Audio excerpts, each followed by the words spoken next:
Having understood the horizontal and vertical nature of the institutions, now let me come to the institutions of division of powers. The division of powers among legislature, executive and judiciary is the basis for functioning of a modern state. The French philosopher Montesquieu's book titled The Spirit of Laws has provided theoretical justification for the separation of the powers. The horizontal division of power facilitates for law making, implementation and interpretation of the public policy. That means the legislature make the policies. The judiciary interpret a particular policy, use it in tune with the constitution or not, and the policy that is being designed being implemented by the executive authority of the state. So these are the broadly the state institutions which are having the horizontal division. Now let me come to another important institutional arrangement which has got a direct impact upon the policy making, that is the electoral system. The electoral system is also formally institutionalized mechanism as part of the constitution. When you look at it, the history of the electoral systems, broadly one can come across at least two types of electoral systems. One is majoritarian and another one is proportional representation system. Now let me clarify what is meant by majoritarian system. The majoritarian system is based on single member constituency where the strongest party wins the seat and only one candidate is being elected with majority votes. Generally, in the majoritarian system, the first past the post principle is in operation in terms of electing a candidate to the legislative assembly of whether it is a national or local or at the subnational level. The second electoral system is the proportional representation system consisting of multi-member constituencies where the seats are shared among parties in proportion to the share of votes which they have received. The basic idea is to distribute the seats in proportion to the votes secured by the political parties. That means the number of candidates of a party depends upon the percentage of the votes secured by a political party. Then what does the political parties do?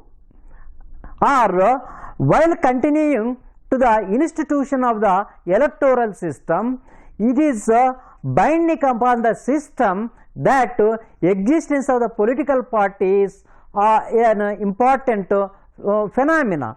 Without political parties, whatever the electoral system that has been existing, the policy making will be in a problematic one. So therefore, the political parties are bound to exist in order to coordinate the political activity of a party right from the grassroots level to the national level. That means the political party that bring together, establish the coordination among the leaders and cadre in a cadre based political party system, and it also establish the coordination between the party platform and the mass, if it in case of a mass political party. The second important role that is being played by the institution of a political party is the electoral campaigns. See, that is during the monarchical political system, it was might is right. In the democratic political system, winning the majority vote is the important objective of a political party. For that, the political parties are supposed to make the electoral agenda including the appropriate, relevant demands of the community, so that the voters will cast their vote to the political party which is going to fulfill the interests of the voters. The third important role that is being played by the institution of a political party is that competition for electoral politics. Whether it is a two-party system or multi-party system, they are competing for the political power on the basis of the kind of electoral agenda or the manifesto that is being promised to the people. Subsequently, once a political party come to the power, the promised agenda will become the public policy of that political party. So therefore, the electoral competition of the political parties that will facilitate for the effective policies which are favorable for the people, whether they are having the character of a welfare, infrastructure development or advancement of their livelihoods, employment opportunities, health and education. So therefore, the electoral politics is the arena of the policy conflicts, that is promising of the better policies for the voters is the another important role that is being played by the institution of the party system.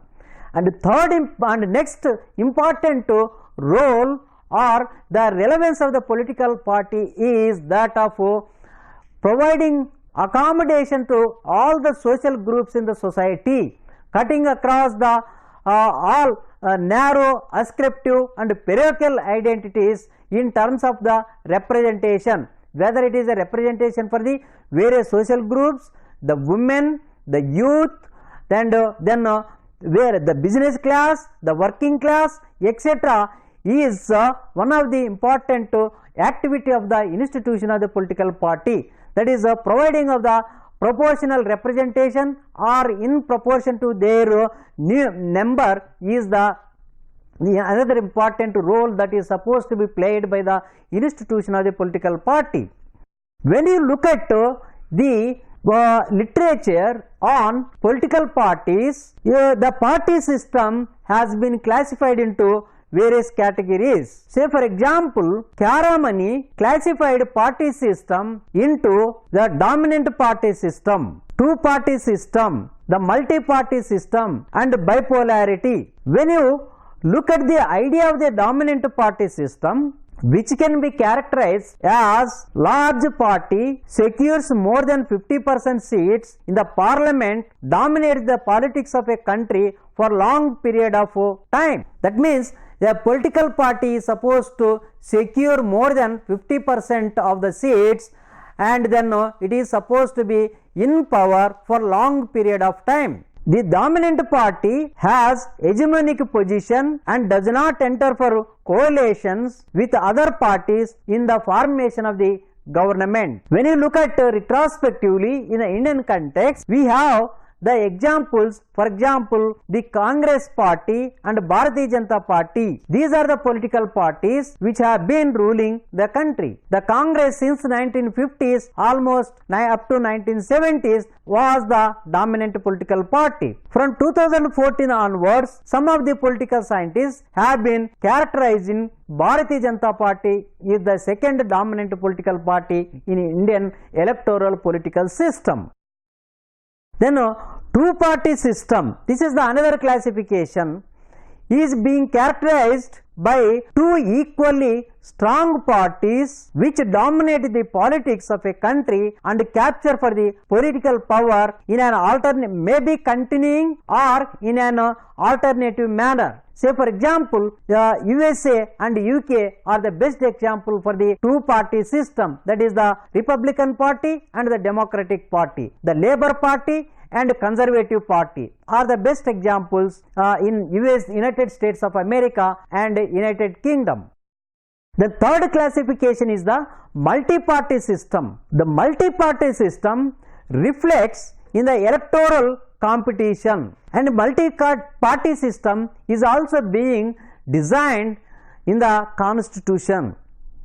If more than 3 parties are in the electoral fray, then the political system will be characterized as multi-party system. That means more than 3 political parties, not only just by design in the constitution, but at the level of the operation in terms of political activities, in terms of electoral competition, more than 3 parties are in the fray. That system is being characterized as the multi-party system. For the India is the best example for the multi-party system. In India we have a number of political parties. Indian constitution itself is has been providing the space for the multi-party system, and in India the multi-parties have been in operation since independence. Say for example, the rightist political parties, the leftist political parties and centrist political parties. And within this classification, 3 types of classification of the multi-party system, and then we have the national parties, regional parties and local parties as well. And then 4th classification of the parties is bipolarity. The concept of the bipolarity contains the elements of multi-party and 2-party system. That means bipolarity is consisting of the elements of the 2-party system and multi-party system. In the system of bipolarity, none of the parties are able to secure the majority to form the government. That means there will be some sort of a electoral crisis or the political crisis in the country in terms of formation of the government due to lack of majority to a single political party. Therefore, for the purpose of formation of a coalition government, the like-minded parties come together for the formation of the political parties. That means all the political parties will be divided into 2 groups, and one group is representing for the one bipolarity, another group is representing for the another bipolarity with the like-minded ideology and coming to the formation of the political power. See, we have experience of the formation of the bipolarity politics through the coalition government Indian politics. If we see right from the 1990s to almost beginning of the new millennium, we have seen the Indian politics have experienced the politics of the bipolarity through the formation of the coalition politics.